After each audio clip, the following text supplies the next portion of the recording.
Predsjedniče, da imate priliku provesti jedno određeno vrijeme sa svakim Bošnjakom ponaosob, čemu bi se trebala pridati pažnja da razvijamo osobine jedni kod drugih? Da recimo u teoriji zamislimo da imamo priliku.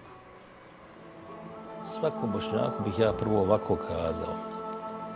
Da dobiješ od oca koji ti je sve u životu recimo ostavio.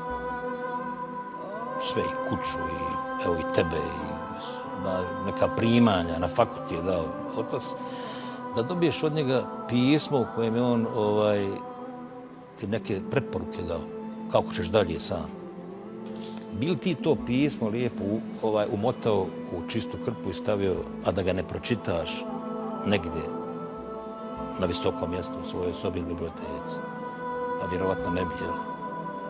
Dakle, prvo što bi pitao muslimani, što ne pročitate Kur'an, Azimuša? Dakle, dobili ste preporuke od onoga koji iznad vašeg oca, koji vas više zna i bolje zna i više vas voli nego i otac i majka, od nekoga ko sve zna, jel, zašto ne pročitate na bosanskom jeziku Kur'an? I to je po meni bio prvi iskorak muslimana. Dakle, pročitajte svi Kur'an. I onda ćemo se svi svezati od prilike za jedno uvože koje je najčvršće. Za vjeru koja ima jednostavne postulate.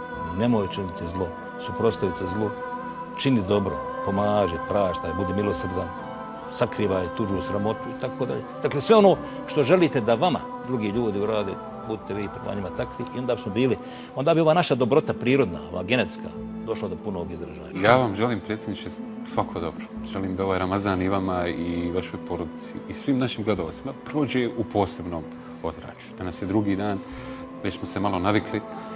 Nadam se da ćemo dobiti jedni drugima dobro. Da ćemo dobiti, dakle, poslanik alejhi selam nas obavezuje da dovimo vladarima da čine dobre stvari prema nama. Da ta prava koja mi imamo, da ih ispoštuju. Ja se nadam da će ljudi početi i to da koriste kao oružje. To je jedno od najjačih oružja koje mi muslimani imamo. I nadam se da će ljudi, nagovoreni ovom vašom porukom, da će se uhvatiti tih svojih emaneta koje smo dobili od Boga, pa i negdje s police uzeti, pa malo se baviti knjigom. I da ćete imati sevap za to. Evo, to želim iskreno i vama i sebi. Ta knjiga se čita nekih 9-10 sata.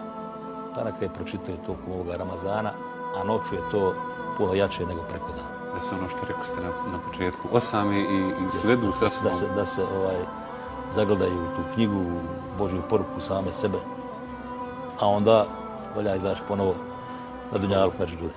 Hvala vam puno, predsjedniče, što ste bili naš gost. Hvala vam, dragi gledalci, i vidimo se ponovo sutra.